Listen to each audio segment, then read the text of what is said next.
মাইলা দেখো কে আইছে, তোমার গুণদার ভাই। কালকা বিয়া, আজকা দাওয়াত খাইতেছে সুসর মতো ফকির নিকো। আরে আস্তে কথা কও। আমার বাড়ির ভর্তি মানুষ যদি জানে যারা বিয়ের দাওয়াত খাইতেছে, এরা যদি জানে হয় আমার ভাই, তাহলে আমার মান সম্মান থাকবো? কি করবো, তুমি কিছু কও। এই ট্রেন আইসুস কে? তোরে না আমি বাড়িতে কইলাম আওয়ার সময় আমার কাছে কোনো টাকা পয়সা নাই, আমি টাকা পয়সা দিতে পারব না। ওই ঘুরা ফিরা দৌড়ায় দৌড়ায় আমার এনে আইতে হইলো। শ্বশুর বাড়িতে এনে একটা সিন ক্রিয়েট করবি। বাইরে তুই এগুলি কি করতেছিস ভাই? বিশ্বাস কর ভাই, আমি এমনি এমনি তোর কাছে চাই নাই। আমি পুরো এলাকাটা ঘুরছি, কত মানুষের কাছে টাকা ধার চাইছি, কেউ না আমার ধার দিতেছে না। মায়েরে হসপিটালের বারান্দার মধ্যে রাখাইছি ভাই, বিশ্বাস কর।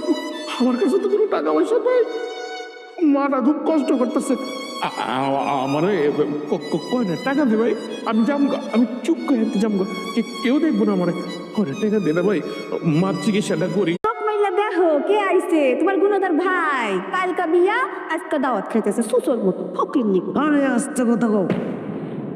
আমার বাড়ির ভর্তি মানুষ যদি জানে যারা বিয়ের দাওয়াত খাইতেছে, এরা যদি জানে হয় আমার ভাই, তাহলে আমার মান সম্মান থাকবো? কি করবো, তুমি কিছু কও। এই ট্রেন আইসুস কে? তোরে না আমি বাড়িতে কইলাম আওয়ার সময় আমার কাছে কোনো টাকা পয়সা নাই, আমি টাকা পয়সা দিতে পারব না।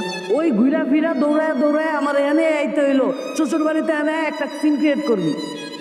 বাইরে তুই এগুলি কি করতেছিস ভাই? বিশ্বাস কর ভাই, আমি এমনি এমনি তোর কাছে চাই নাই। আমি পুরো এলাকাটা ঘুরছি, কত মানুষের কাছে টাকা ধার চাইছি, কেউ না আমার ধার দিতেছে না। মায়েরে হসপিটালের বারান্দার মধ্যে রাখাইছি ভাই, বিশ্বাস কর। আমার কাছে তো কোনো টাকা পয়সা পাই, মাটা খুব কষ্ট করতেছে। আমার কয় না টাকা দে ভাই, আমি যামগা, আমি চুপ করে যামগা, কেউ দেখবো না আমার। টাকা দে না ভাই, মার চিকিৎসাটা করি।